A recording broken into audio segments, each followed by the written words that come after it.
Okay,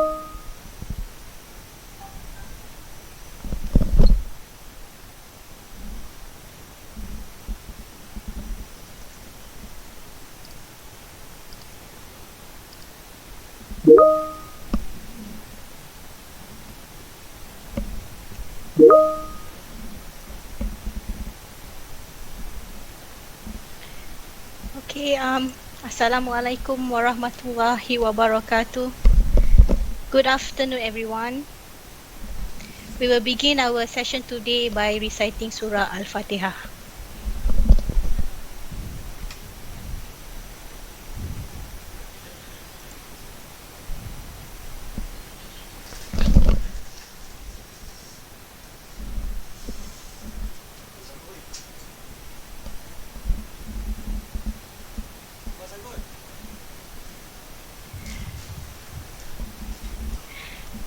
I would like to thank everyone for making time attending this seminar.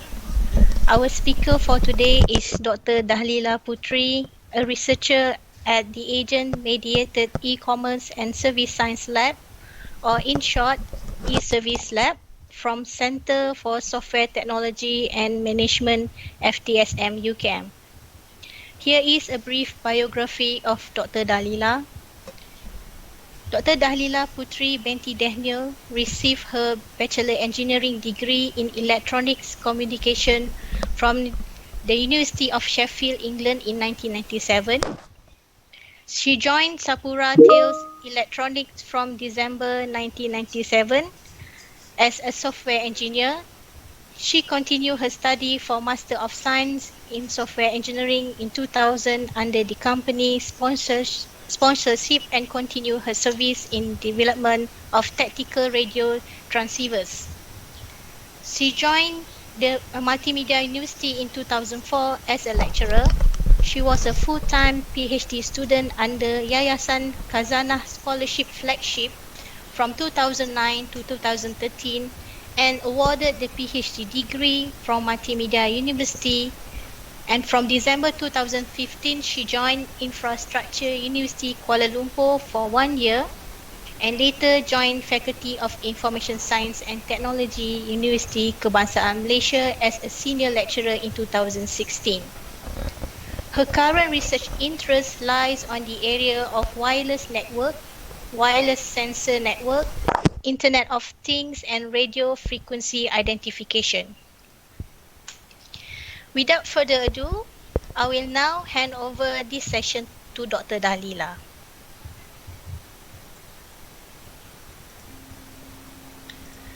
Thank you very much, Dr. Fazit, for that brief introduction. I think you forgot to mention that I'm a new member for your research lab, right? Anyway, Bismillahirrahmanirrahim. Alhamdulillah Rabbil Alamin. Wassalatu wassalamu ala asyrafil mursalin. All praises to Allah, the most gracious and the most...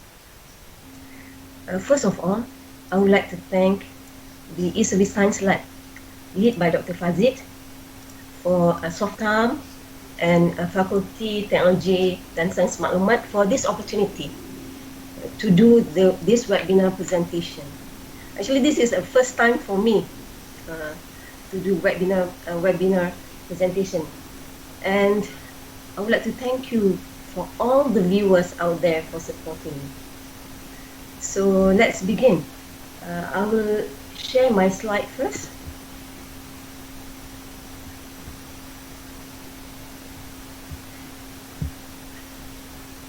Okay.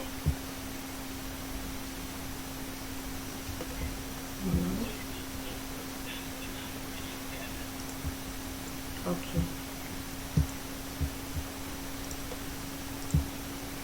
Okay, now can you see my slide?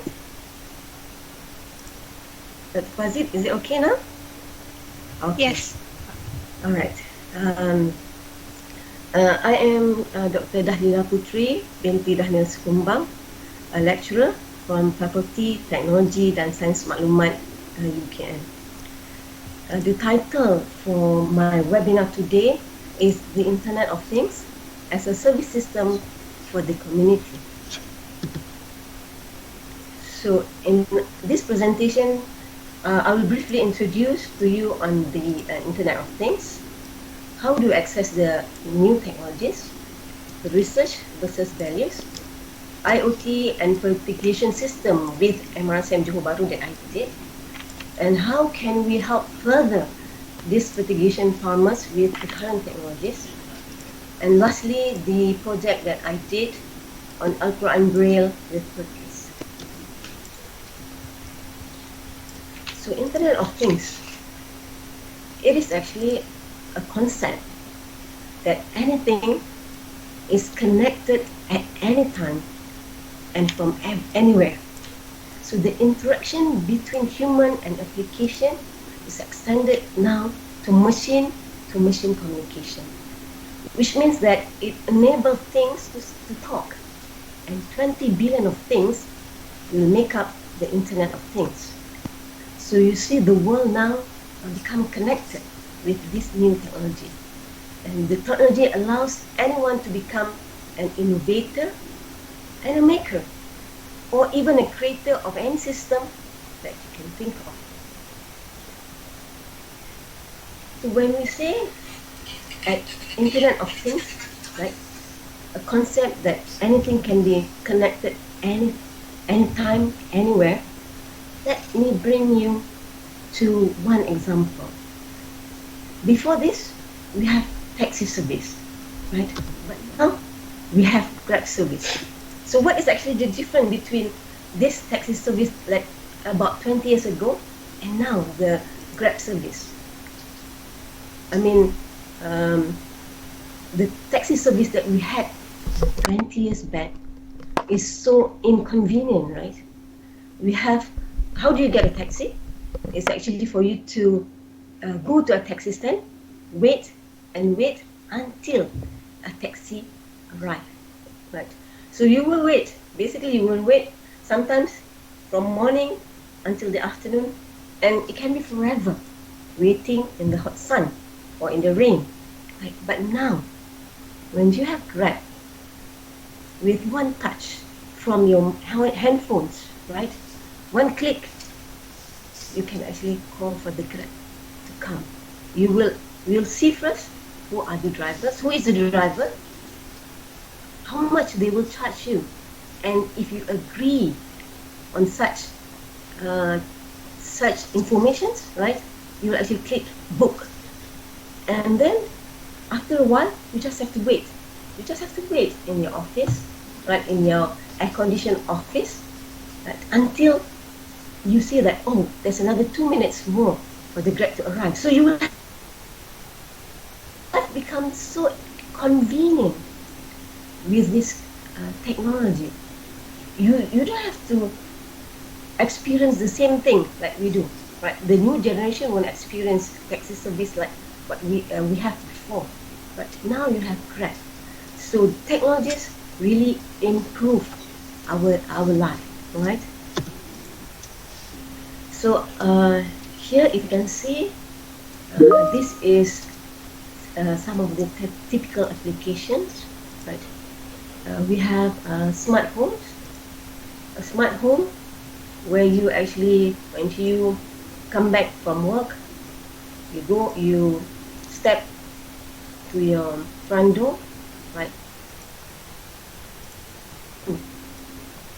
And then because you have a webcam that do basically the image processing, that, oh, you are the owner of the house, so they let you in, right? You are not the intruder, right? So they let you in, they close the door, and you have a seat. If the lighting of the room is bad, or is actually at night, the sensor will sense that and turn on the light, because they know that you are present in that room, right? So it's very convenient for you, right? They will turn on the fan, right, at your requested speed. And if you want to drink coffee, what you'll do? Just say 1 cup of coffee, and then the coffee maker will start, right? to mix the coffee for you. So do you think this is actually great? Over convenient, I think, right? So you also have a smart fridge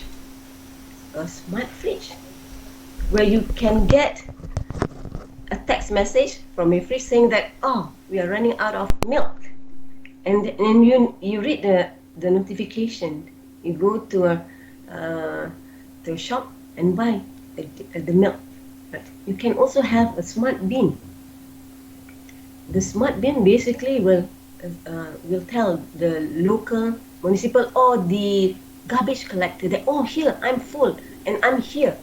So the garbage collector can actually track down, right, to where the bin is.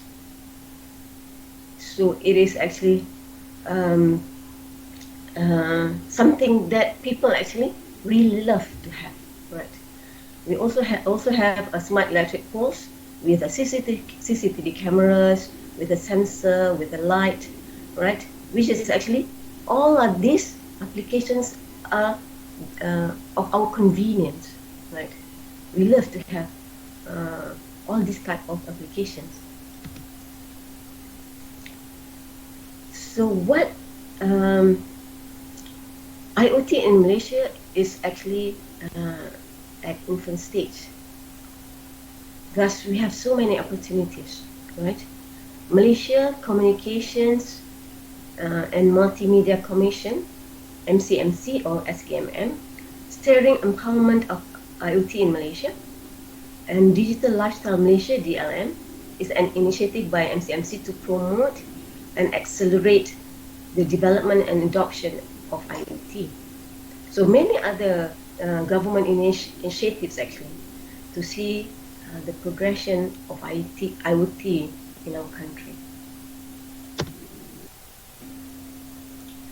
But before we move forward, let's take one step backward. Right. This question has been going on in my mind. Right. Is technology good or bad? Is this knife good or bad? The same goes for the scissors. Right. Are you allowed to use these sharp tools right after you were born? Well, the answer basically is no. Right? Your mother won't allow that. My mother won't allow that. But why not? Let us see the rationale. Why not? Right? When mothers, right, they won't introduce something to you. For instance, scissors, right? They have this protective face, right? Why? Because they think that at 1 year old, 2 year old, or 3 years old, right, you are not suitable. That is unsuitable stage for them to introduce you with sharp knives or sharp scissors. Because why? You are unable to comprehend the function of a scissors. You might hurt yourself, right, during the process. So that is actually a phase where mothers protect their children, right, not to use until they go through another phase. When you are, I think, 4, 5, or 6 years old, right, maybe 4 years old, right, they find that, this is actually the right time to introduce. So they will give you a small scissor, they give a paper, and then they guide you how to cut this paper with a proper supervision, meaning that they are there and supervise you and guide you while you use that thing. So at that point you might get hurt, right? But because of that supervision, right, maybe the injury is not so critical. After that phase, when they have guided you, we move on to another phase. They move on to another phase where they can actually let you to use freely. This is the self-exploratory, where they think that, okay, you are mature enough to understand the purpose of the scissors. You know the uh, the advantage and disadvantage, right? You know the good point and the bad point. You know now how to use it. So they give you freedom to use it. Give you freedom to use it so that you can discover new opportunities. So this is actually the same stage must take place for introducing new technology to our society. Although that we cannot be protective because now the world is connected, everything gets to you easily, right? But at least we have to have a guided, right, before we can actually explore on the technology. So the question here is that, do we really go through these phases before self-exploratory, right? Let's ponder about that. Okay. Now, technology is supposed to serve the people around you, around us, right? Now, the IoT technology is supposed to do the same thing. But how do we serve the people with the knowledge that we have, with the expertise that we have, right? Do the people or the society or the community around you have any idea they don't have any idea what you have, right? Let's say you are expert in robots. Do they know about this? Let's say you are expert in mobile application development. Do they know about this? Right. They have no ideas. That people around you have no ideas that you need to initiate the actions. We have to initiate the action. We have to reach for them. And this is actually how we link our research with the community, how we link technology with the community by actually reaching for people around us. The people around you, maybe your neighbors, right? It can be the local municipality, right? So they are the only thing that we need to do is actually to reach for them. I have been here for about 4 years, right?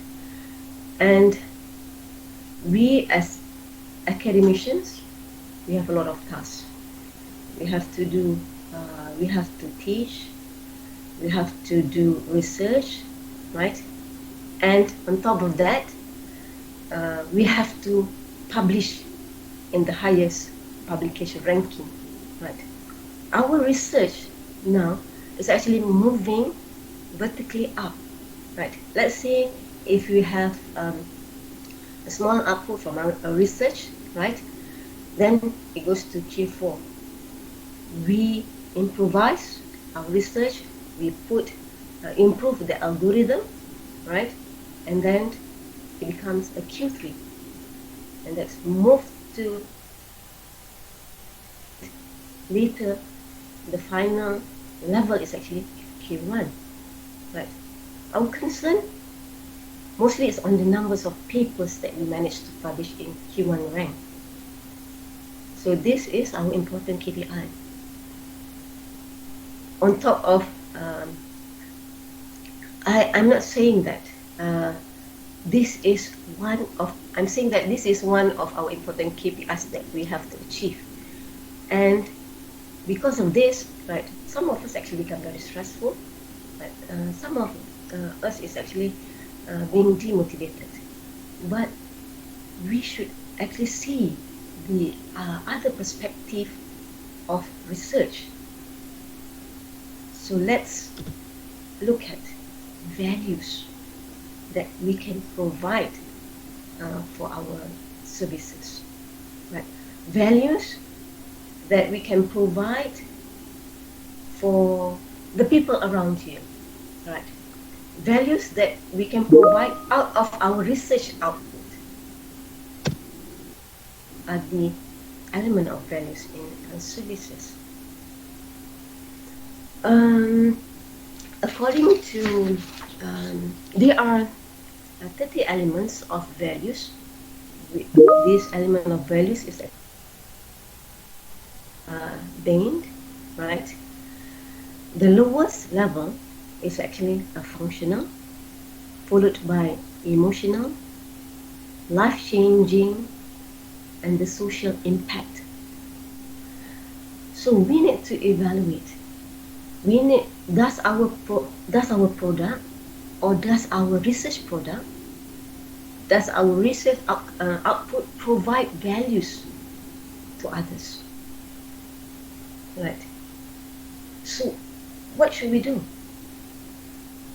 We should now transform, right? Research transform means that now this is your research output, transform to a product that we can apply to be used for others. That's for the society and maybe for our community. Well, it can be as small as our final year project or the output of our research grant. So we need to evaluate, does our product gives values? We need to identify the people, the group of people, whether elderly or the farmers, working mothers, that actually can benefit from our products. That's our research output. Now, does our research output falls into one of the categories mentioned by Bain? Right. The most basic needs are functional. Can our research product save other people's time?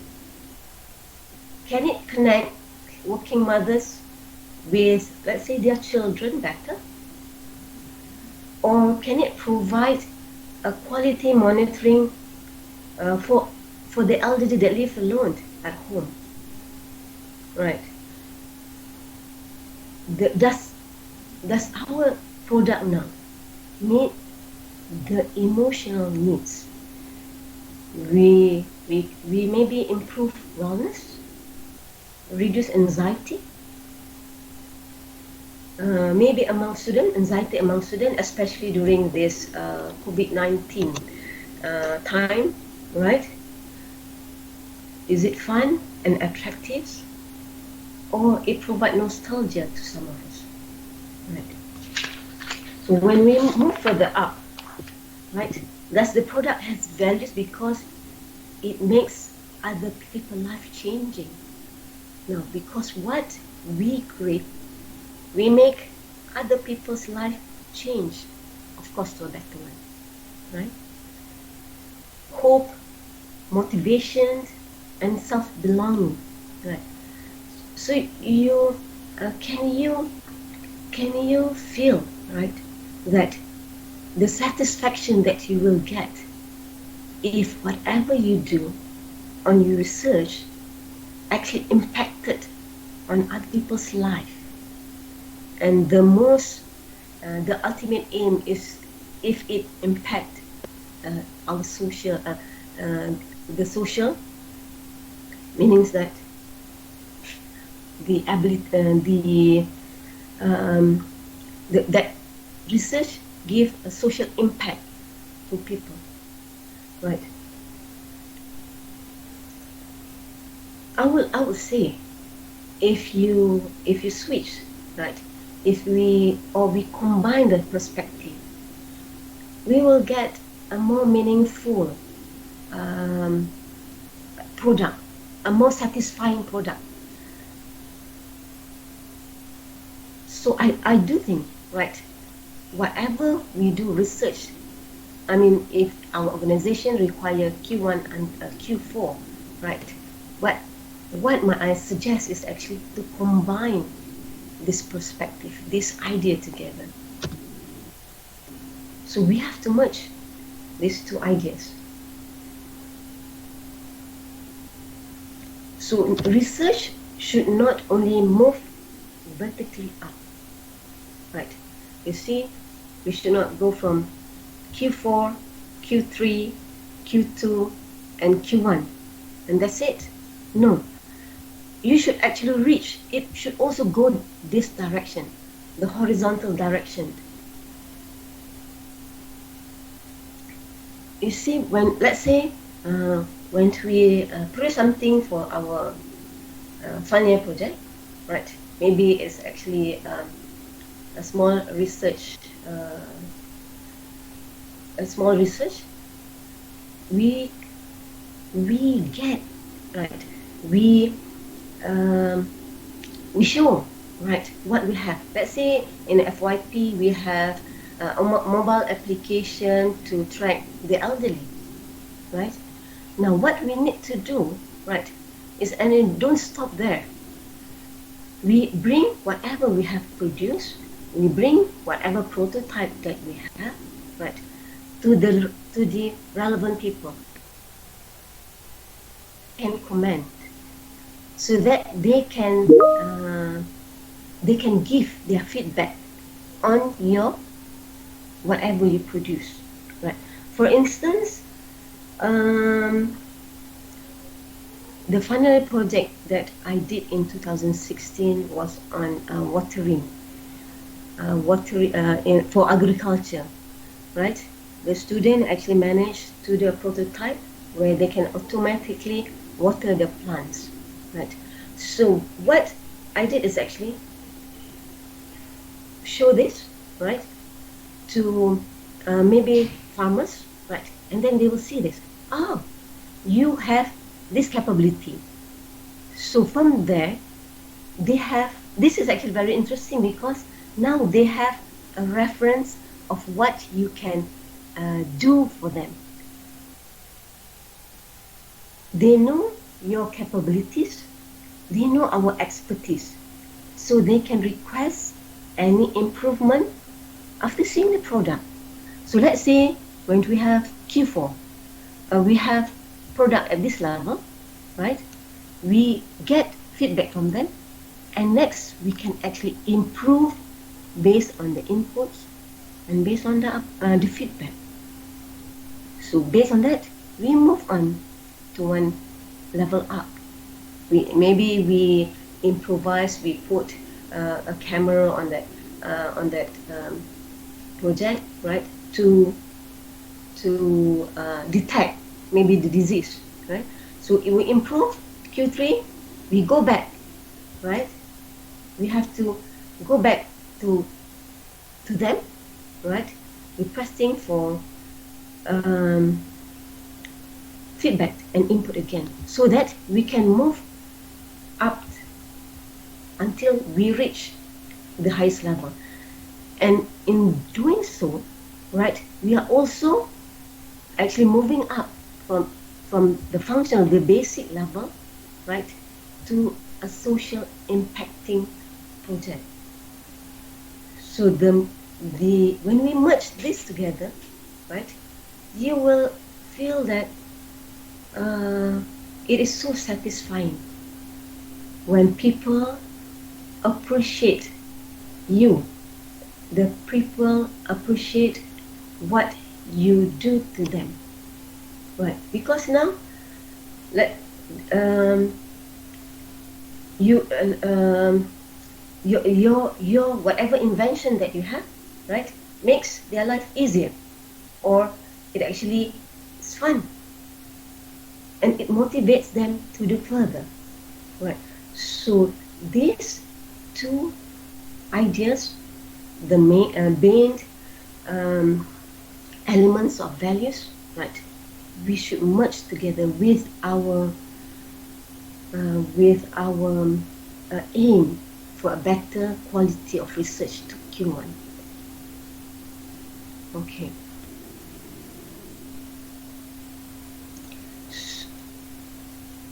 I will for this one, I will actually I will tell you about the IoT projects that I did with MRSM Johor Bahru since 2017 to 2020. Right, and up to till now we are still communicating.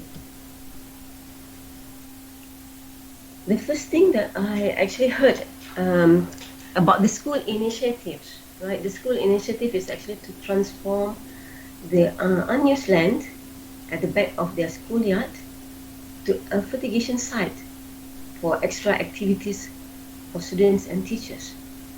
You know, this unused land, nothing is being done on it. They transform it, right? You see on this picture. Now it become like this. It is full of poly bags with chili plants, right? So they instilling the love to planting among their students. Okay, if you see this, right?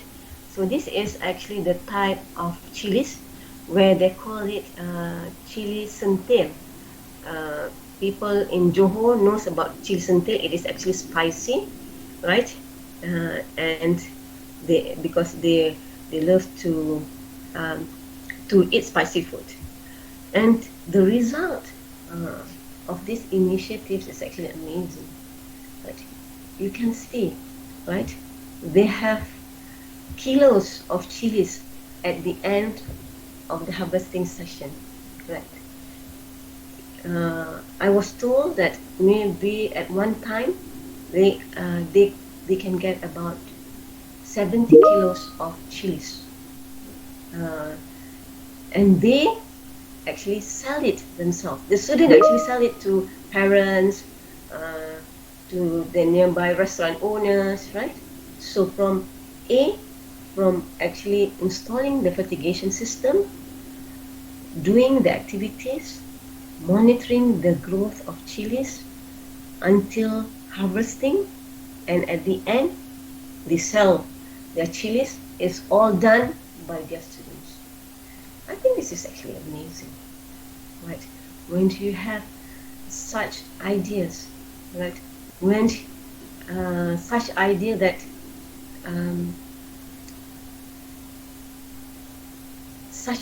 that you can actually have a more meaningful, right? Let's say this is unused land. Now it becomes so meaningful to the student. You know what? The students, I was told, right, by the teachers, right, every afternoon they will go to the site. They want to see the chilies. They want to see the trees, right? So it actually create attachment, a connection to their plants. So the project is actually initiated by Secretariat Usahawan Tani, and they have the following objectives. Means that they want to instilling agriculture entrepreneurial interest in students, teachers, and staff. Right? And they want to produce technocrats in the field of agriculture among them, and also providing catalysts for entrepreneurship program, but supported by MARA to MRSM Johor Bahru staff. So these are the objectives. So when I actually heard about this project from my son, that, I think I need to see this. I need to see what the school has been doing with the students, right? So I initiate. I wrote a letter, right, asking whether I can actually come and visit them, right? So when I was there, they welcome you. They welcome us to their site. Mentioned about the activities, how they are so proud with their fertigation system, right? And on top of that, right, they also mention a few problems that they have while doing this fertigation system, right? So what we need to do is actually to listen, right? To find out more, we need to study their needs, what are their issues, and to get to know their problems and finally we decide to help. So whatever the proposed solution that we, the research team from FTSM, is actually basically based on our capabilities.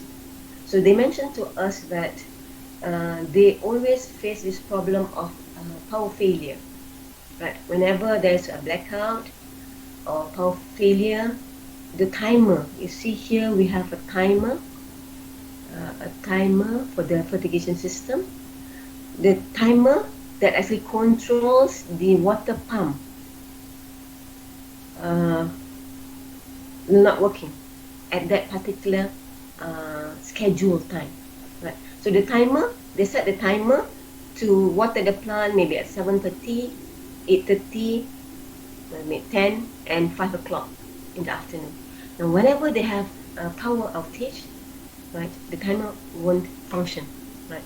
And there's no way for them to know that problem has occurred, that there's no watering happen for that day, because now being at the back of the schoolyard, right, there's the only thing that you can know if you actually go there to the site and observe. So that is one problem that we think we have a solution.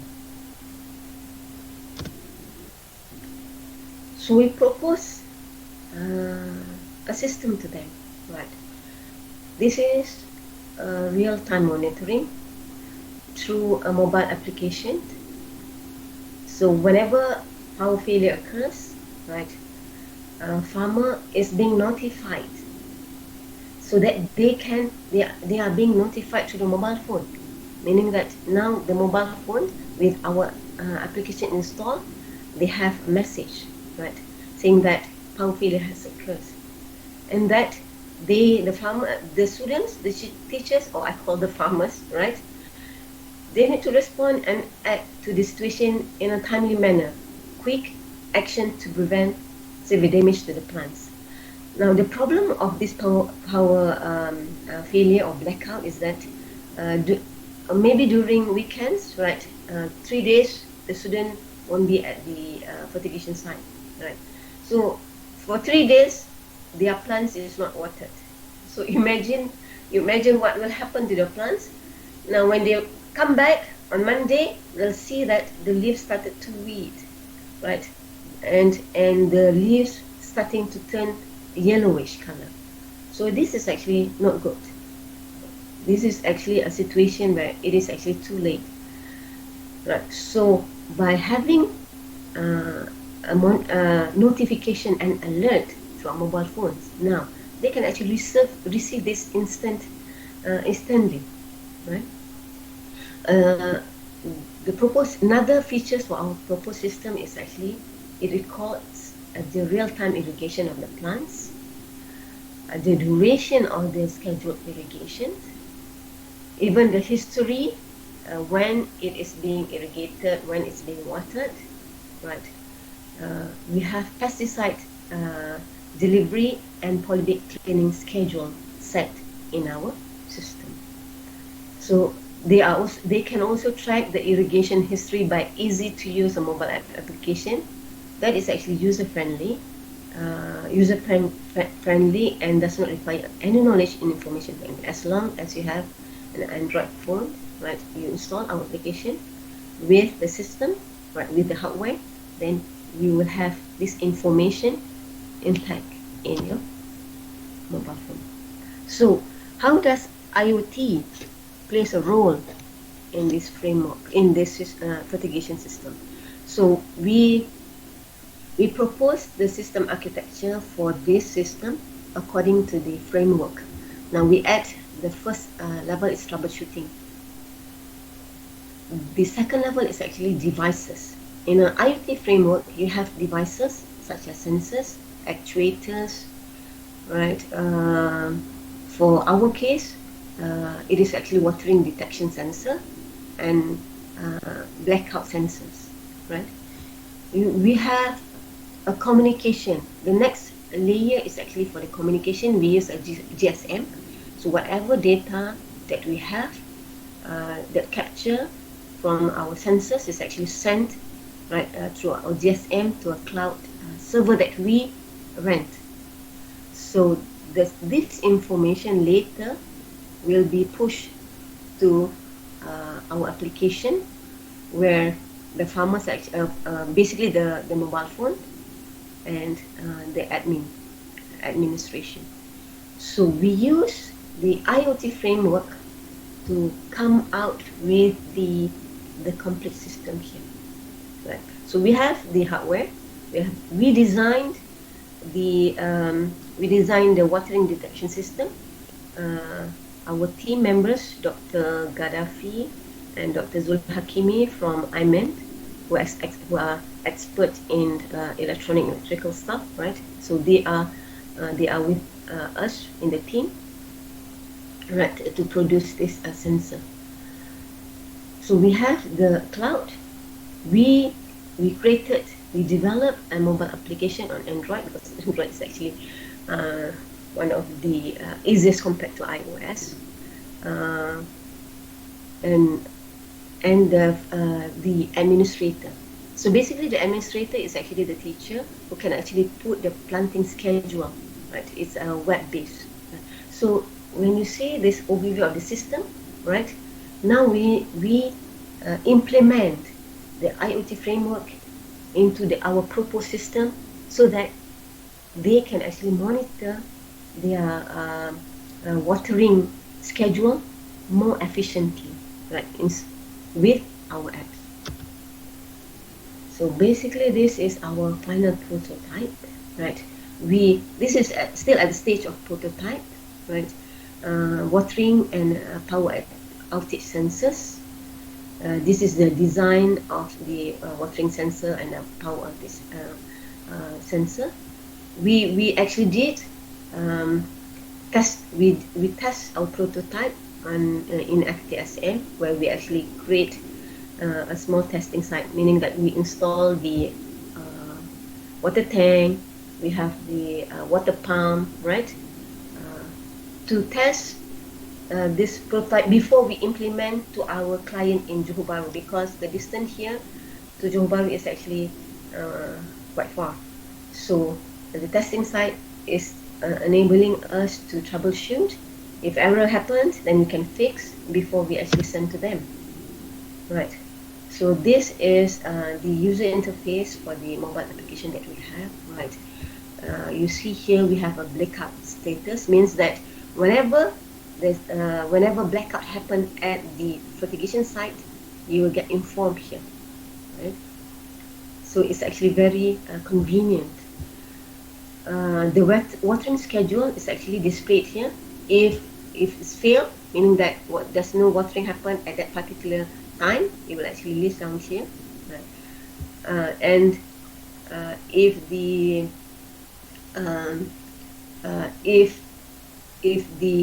watering is successfully done, right, detected by the sensor, also it will be displayed here. And we have another two features, which is actually pesticide and schedule to clean the polybags. Okay, so we have this interface where those students who actually did the spray on the pest using pesticide control, right? We know, right, who did the work, right? Okay, for this one, and we can also see the watering history. Means that if red means that there's abnormality, right? Meaning maybe it fails to water, or there's no watering or something, right? So we can just click on that and see what is actually the information. Right. We went there for testing at the client site in Johor Bahru with my research assistant, right? So this is the malam pengetua, misalnya some of the technical stuff, right? So you see we have a big water tank here, right? We did this testing. We were about to test in February. Actually, I think we went there in February, just before COVID. But then we still we are still waiting for a green light to actually implement our system there, because now they are protecting their students. Of course, we are in the red zone, so we cannot go to their place, right? So it's just that I hope maybe in future we can actually have that. So the problems with the fertigation that they are facing is actually clogging of dripper, right? Dr. Fazit, we still have time? Okay. You know, all fertigation farmers, you will use a dripper. Dripper is actually a dripper is used to channel the water from the main tank, right, to the individual plant. The problem with this dripper is that it's always clogged due to the deposit from the water. So if you have, imagine if you have thousands. By the way, they are actually planting thousands of chili, right? So you have thousands of drippers that you need to check whether it's clogged or not, right? Because if you don't check, at the end of the day, you'll see that the leaves start to wither because now they don't receive any water. The second problem is actually they did manual mixture of fertilizers. So you see these problems, right? It applies to all fertigation farmers. It's not for MRSMJ Johor Bahru. It applies for all fertigation farmers. Now they still do manual mixing of fertilizer A and B, right? They did manual method of controlling pests. Right? 3 hours for 1,000 plants. Imagine if we have a proposal, right? Maybe a robot that can actually spray for them, maybe in 30 minutes. That carries this bottle, right? Robot carries the bottle and spray, right? Which replace the human being. Then they will, I think they will love it, right? Maybe we will see from FTSM if we have that capabilities or expertise, we can propose them. Another problem is actually plant diseases, right? When you have the leaves, sometimes the leaves, the new leaves, right, get wrinkled, right, because of the pests, right? So this is a common problem for chili farmers. Maybe one day, if FTSM can do image processing, can detect what type of pests or the pesticide to use, then it will actually help them. They will actually have a better yield, right? So I have mentioned about the problems of the fertigation farmers. Although that they have that problem, they managed to have some products. Among the product is actually the pickles, chili jeruk, right? This with nice bottle, right? This is the chili sentir. They have organic compost, and they have chili sauce, right? I think this chili sauce, one of the students who just graduated maybe from MRSMJ Johor Bahru, who loves that activity, or they have good memories, right? Bring this to France, right? Okay, so these are actually their products. So what they do is actually now they extend the students' involvement. Now, instead, because they have the knowledge, now they want other MRSM to copy or to do the same. So they actually, the teachers and the technical staff went to MRSM Ara, which is in Perlis, and did the same thing. You see, did the same thing, the same ideas, right? And hopefully, this idea will grow, right? So they help basically the students to install the polybags, the water tank, the piping system, things like that. Okay.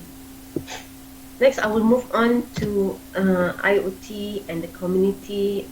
Another project that I did with Pertis on assistive technology to help the visual impact to learn Al-Quran Braille. So if you see in the on screen, we have Ustaz Firdaus, who is a Hafiz, right? And our student, PhD student Zaid, with his invention, right? So this project started with from a PhD thesis. So how do the blind read Al-Quran? The blind actually they have a printed Al-Quran braille. It's actually totally not the same like our Al-Quran. Now it is actually a printed, right? When you touch on that paper, you feel the raised dots, and this is how it looks like, right? So this the picture here, right, is actually one chapter of Quran. They have also Iqra braille, right? This is during our meeting, right? The discussion, the initial meeting to know how the people, these less fortunate people, how they actually read Al-Quran, right? So they brought the devices that actually they use to read Quran, and these devices are actually very expensive. You know, like one of these device, like e-braille, costs about 15,000, and it's not affordable by common people, not even me, right? Now, the first stage for them to actually be able to read is to know the Hijaiya alphabets, like Alif, right? And they need to know the code. The code is actually 1. And they need to know the pattern, the raised dot that will appear on paper. So they have to remember Alif is actually Braille code 1, and the pattern is like this, and they touch on the paper. Ba is like the Braille code is 1 and 2, right? And the pattern is like this. Now, this is the raised dot representing each of the Hijaiya alphabet. So what they do is actually to study. Now, the using the Perkin Braille. This is a Perkin Braille, right? They associate which finger. Let's say finger number 1, right, correspond to Alif, right? So they it's like a typewriter. They type, and they will feel, or they will touch the surface of the paper on and memorize the pattern of Alif, right? So it goes from Alif to Ba to Ta, and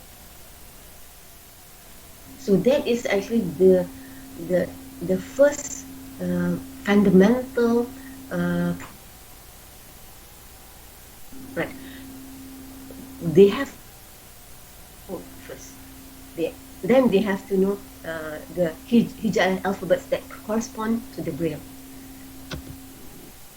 So the constraint in learning Al-Quran Braille, right, is actually the number of teachers are limited, because we need teachers who are knowledgeable in Braille and also knowledgeable in Al-Quran. So this we have limited number of teachers. Class, the second one is class is taught in big groups, meaning because we have a limited teachers, so what we have to do is actually put everyone together, but these people, they have different capabilities level, right? And the slow learners will be left out. The third one is actually highly dependent on teachers' availability. Class is not right, and only offers the class and only offers at special centers. We have one in Brickfields, Pertis. We also have, I think, in Terengganu, right? They have classes, right? And another thing is actually limited teaching aid for them. Highly dependent on teachers, and plus limited teaching aid. And the teaching aid is actually very expensive. Like the Perkin Braille, it costs about 4,000 to 5,000, right? And for like the BRAILLE that actually read all the surah costs 15,000, and these teaching aids are very expensive. So what we propose again to develop a self-learning system. Now we minimize the need to have teachers around, right? So that they can actually learn the basic code for Al-Quran Braille. So basically, this is the basic level 1. They have to learn the Arabic alphabets. They need to know what is all the Waqaf signs, the vocalization symbol, before they actually move to Iqra only. What we propose is actually another mobile application, right, with a hardware. Right? This is the overview of the system with the hardware, right? And we have a Bluetooth that actually have a voice output, so they can actually listen. When they learn, they can listen. So they have the Braille keys, right, and listen to the voice output. Challenges on development tools for learning Al-Quran Braille is actually one thing is actually the speech to text, right? Our pronunciation is very different from native speaker from the Arabs, right? We have limited data for Arabic alphabets and special characters. We have the Braille display is actually proprietary and unable to control. And lastly, it's actually the design of the casing. We need user-friendly casing, right? An aspect, right, for our design. So I think I am almost 1 hour for this presentation, although that I feel that I'm only talking to the screen without no feedback, without no interaction. But Alhamdulillah, thank you. So that is actually the end of my presentation for today. Right, back to you, Dr. Fazit. Thank you, Dr. Dahlila, for a very informative and interesting talk just now. I know we are running out of time, but I think we can welcome a few questions. I have one question from the audience, Emizan. Emizan asks you, is there any statistic showing how many research in IoT that has been done been implemented and serve the community? As I told you, this is actually IoT in Malaysia is still at infant stage, but from my experience 4 years in this field, right? There are more applications, right, invented, created, even by final students. Even in FTSM, we have students that actually create a good product, right? So what I don't have a statistic, to be frank, right? It's just that what I can tell you is that it is actually the number is rising, right? The number of applications on IT is actually rising. All right. I hope that answers the question. Okay. Still, I'm waiting for more questions. If we can get a few more. Dr. Dahlila, Yes. so as we know that IoT is one of the technological advancement in IR 4.0, right? So it is very interesting to see that your work on fertigation with the schools, and when you relate your work with the BAME's element of values, I think we can say that the values that you try to instill with the school is making money, reduce effort, and connects. Okay, we're hoping with the IoT project with the school, it can somehow help the school in making money, right? But as we know that IoT devices is such as computers, laptop, and smartphone are expensive. So do you have any ideas to overcome this issue?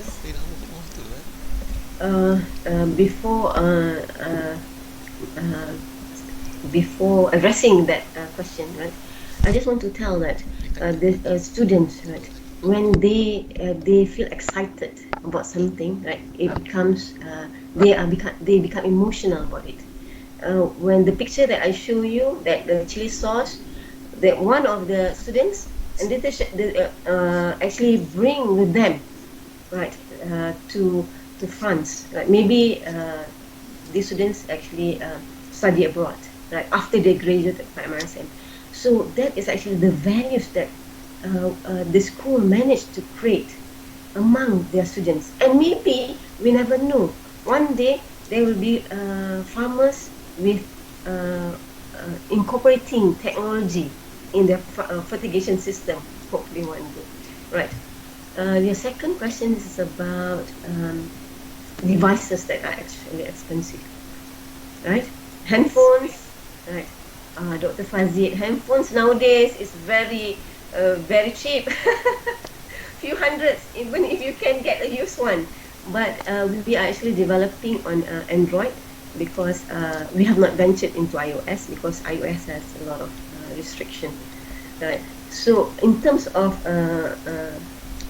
devices like handphones, things will be cheaper and cheaper as the time pass by.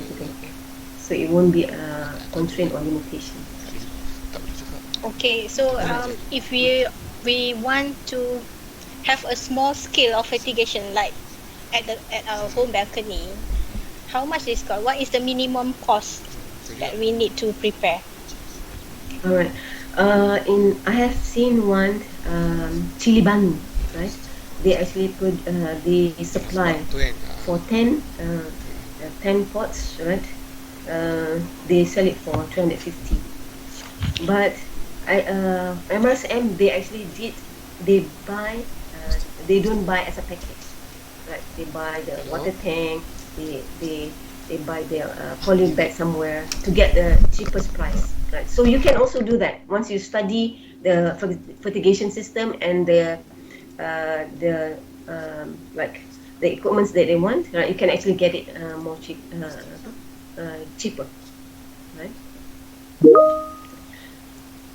Okay. All right. I think there is no more question, and we have come to the end of time, Dr. Dahlila.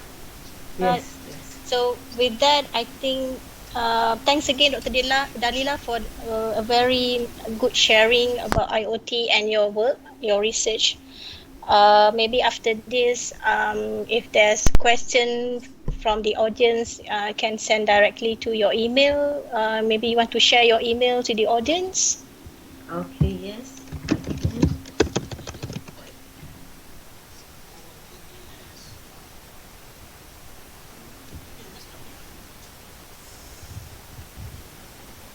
One last one last word is actually I cannot do this alone, right? I need to have a team, and in a team of researchers that need to volunteer to help, because doing this alone is actually difficult. But if you have more people, right? If we connect together, then things will be much better for the future. All right. I think that's all, Dr. Fazil.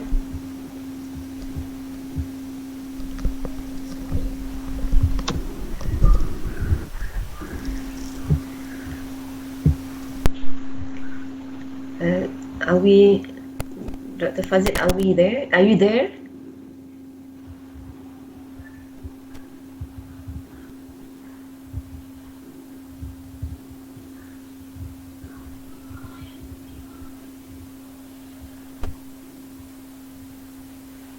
I think Dr. Fazil, we lost Dr. Fazil. Now you are here. You're back. Sorry, I'm back. So sorry. We have one more question, Dr. Dahlila. Yes. From Kar Anwar. Okay, is there any smart bin initiative currently deployed? Smart what? Smart bin. Oh, smart bin. I have seen one attempt, right, from my visits to one of the conferences. but I don't think we have it in Malaysia yet, right? But maybe maybe soon. Not yet implemented, but maybe soon.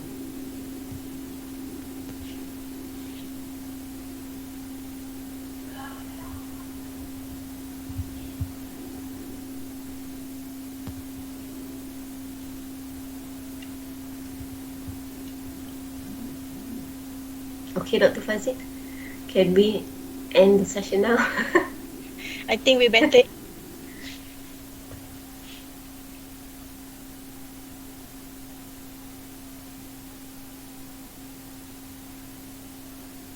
We keep on losing you.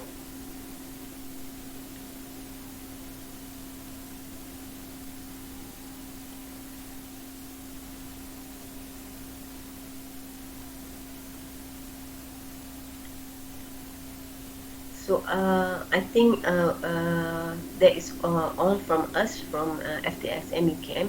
Thank you very much for being attentive, and thank you very much for supporting this session. Hopefully, inshallah, we will see one day. Okay. Assalamualaikum warahmatullahi wabarakatuh.